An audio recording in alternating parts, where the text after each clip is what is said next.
Something happened in the early morning hours of May 2nd, 2000, that had a profound effect on the way our society operates. Ironically, hardly anyone noticed at the time. The change was silent, imperceptible, unless you knew exactly what to look for. On that morning, US President Bill Clinton ordered that a special switch be thrown in the orbiting satellites of the Global Positioning System. Instantaneously, every civilian GPS receiver around the globe went from errors the size of a football field to errors the size of a small room. It's hard to overstate the effect that this change in accuracy has had on us.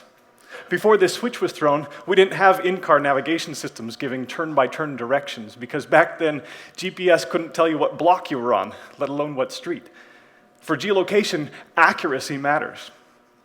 And things have only improved over the last 10 years, with more base stations, more ground stations, better receivers, and better algorithms. GPS can now not only tell you what street you were on, but what part of the street. This level of accuracy has unleashed a firestorm of innovation. In fact, many of you navigated here today with the help of your TomTom or your smartphone. Paper maps are becoming obsolete. But we now stand on the verge of another revolution in geolocation accuracy. What if I told you that the 2-meter positioning that our current cell phones and our TomToms give us is pathetic compared to what we could be getting? For some time now, it's been known that if you pay attention to the carrier phase of the GPS signal, and if you have an internet connection, then you can go from meter level to centimeter level, even millimeter level positioning. So why don't we have this capability on our phones? Only, I believe, for a lack of imagination. Manufacturers haven't built this carrier phase technique into their cheap GPS chips because they're not sure what the general public would do with geolocation so accurate that you could pinpoint the wrinkles in the palm of your hand. But you and I and other innovators, we can see the potential in this next leap in accuracy. Imagine, for example, an augmented reality app that overlays a virtual world to millimeter-level precision on top of the physical world. I could build for you a structure up here in 3D, millimeter accurate, that only you could see, or my friends at home. So this level of positioning, this is what we're looking for. And I believe that within the next few years, I predict, that this kind of hyper-precise, carrier phase-based positioning will become cheap and ubiquitous, and the consequences will be fantastic. The holy grail, of course, is the GPS dot. Do you remember the movie The Da Vinci Code? Here's Professor Langdon examining a GPS dot, which his accomplice tells him is a tracking device accurate within 2 feet anywhere on the globe. But we know that in the world of nonfiction, the GPS dot is impossible, right? For one thing, GPS doesn't work indoors. And for another, they don't make devices quite this small, especially when those devices have to relay their measurements back over a network. Well, these objections were perfectly reasonable a few years ago, but things have changed. There's been a strong trend toward miniaturization, better sensitivity, so much so that a few years ago, a GPS tracking device looked like this clunky box to the left of the keys. Compare that with the device released just months ago that's now packaged into something the size of a key fob.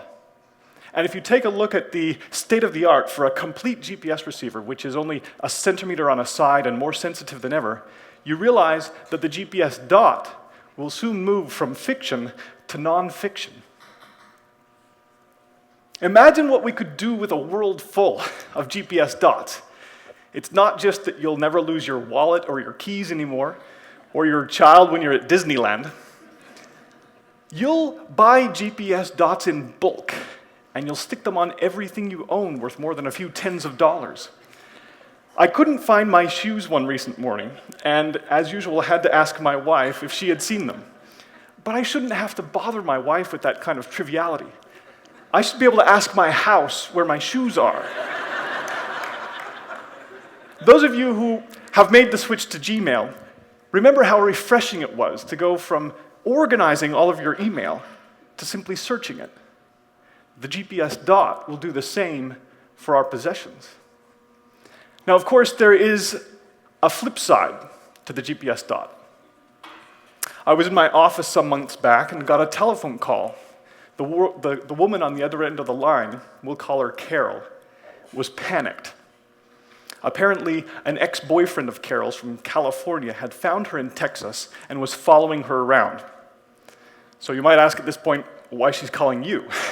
Well, so did I. But it turned out there was a technical twist to Carol's case. Every time her ex-boyfriend would show up at the most improbable times in the most improbable locations, he was carrying an open laptop. And over time, Carol realized that he had planted a GPS tracking device on her car, so she was calling me for help to disable it. Well, you should go to a good mechanic and have him look at your car, I said. I already have, she told me. He didn't see anything obvious, and he said he'd have to take the car apart piece by piece. Well then, you better go to the police, I said. I already have, she replied. They're not sure this rises to the level of harassment, and they're not set up technically to find the device. Okay, what about the FBI? I've talked to them too. And same story. We then talked about her coming to my lab and us performing a radio sweep of her car, but I wasn't even sure that would work, given that some of these devices are configured to only transmit when they're inside safe zones or when the car is moving. So there we were. Carol isn't the first and certainly won't be the last to find herself in this kind of fearsome environment, worrisome situation caused by GPS tracking.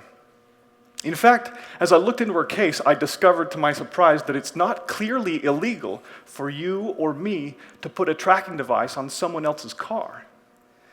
The Supreme Court ruled last month that a policeman has to get a warrant if he wants to do prolonged tracking. But the law isn't clear about civilians doing this to one another. So it's not just Big Brother we have to worry about, but Big Neighbor. There is one alternative that Carol could have taken, very effective. It's called the wave bubble. It's an open source GPS jammer developed by Limor Fried, a graduate student at MIT. And Limor calls it a tool for reclaiming our personal space. With a flip of the switch, you create a bubble around you within which GPS signals can't reside. They get drowned out by the bubble. And Limor designed this in part because, like Carol, she felt threatened by GPS tracking. Then she posted her design to the web. And if you don't have time to build your own, you can buy one. Chinese manufacturers now sell thousands of nearly identical devices on the internet. So you might be thinking, the wave bubble sounds great. I should have one. Might come in handy if somebody ever puts a tracking device on my car. But you should be aware that its use is very much illegal in the United States. And why is that? Well, because it's not a bubble at all. Its jamming signals don't stop at the edge of your personal space or at the edge of your car. They go on to jam innocent GPS receivers for miles around you. Now, if you're Carol or Limor, or someone who feels threatened by GPS tracking, it might not feel wrong to turn on a wave bubble.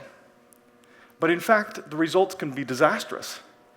Imagine, for example, you're the captain of a cruise ship trying to make your way through a thick fog, and some passenger in the back turns on a wave bubble. All of a sudden, your GPS readout goes blank.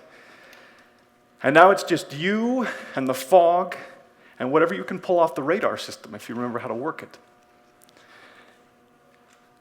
In fact, they don't update or upkeep lighthouses anymore. And LORAN, the only backup to GPS, was discontinued last year. Our modern society has a special relationship with GPS. We're almost blindly reliant on it. It's built deeply into our systems and infrastructure. Some call it the invisible utility. So turning on a wave bubble might not just cause inconvenience, it might be deadly.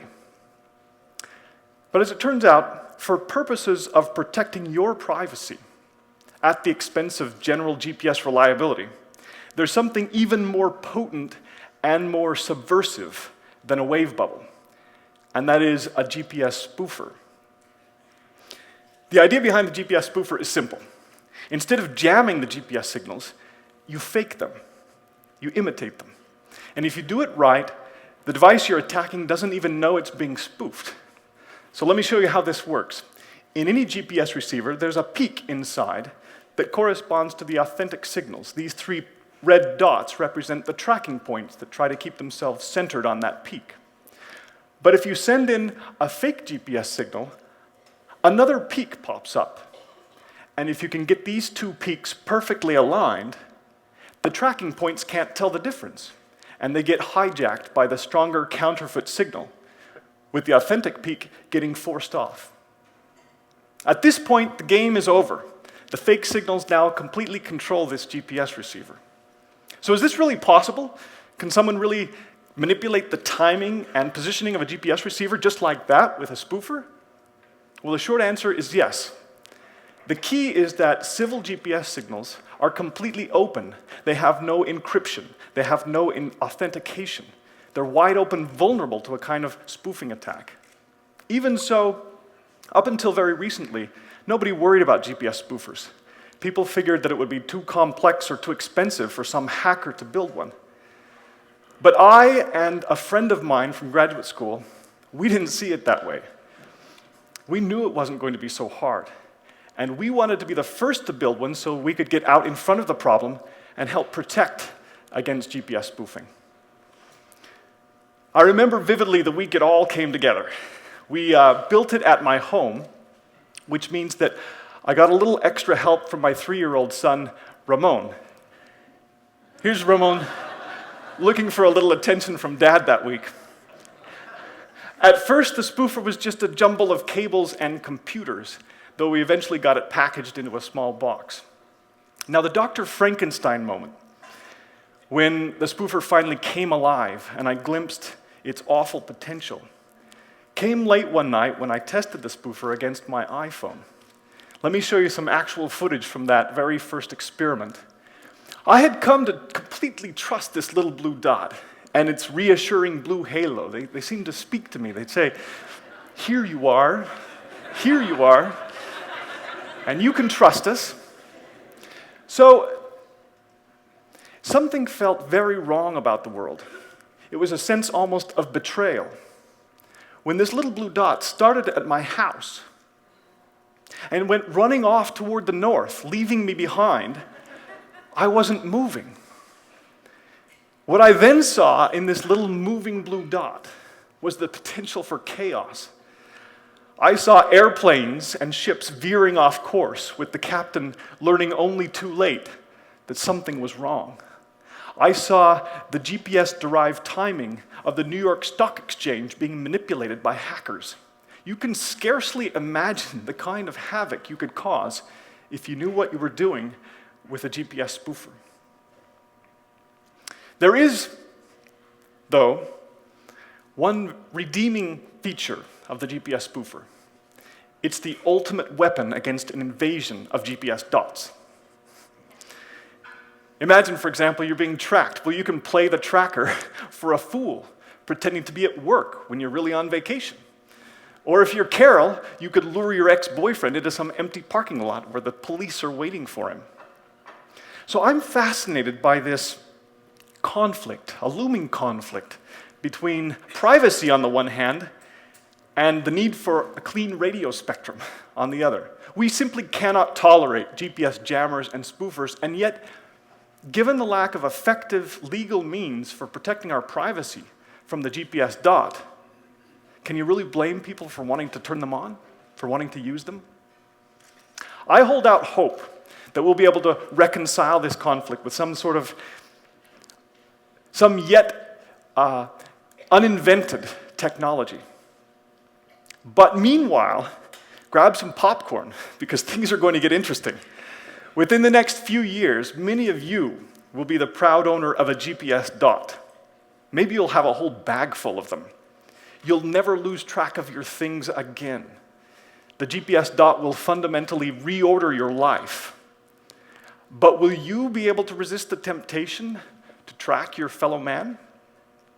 Or will you be able to resist the temptation to turn on a GPS spoofer or a wave bubble to protect your own privacy? So as usual, what we see just beyond the horizon is full of promise and peril. It'll be fascinating to see how this all turns out. Thanks.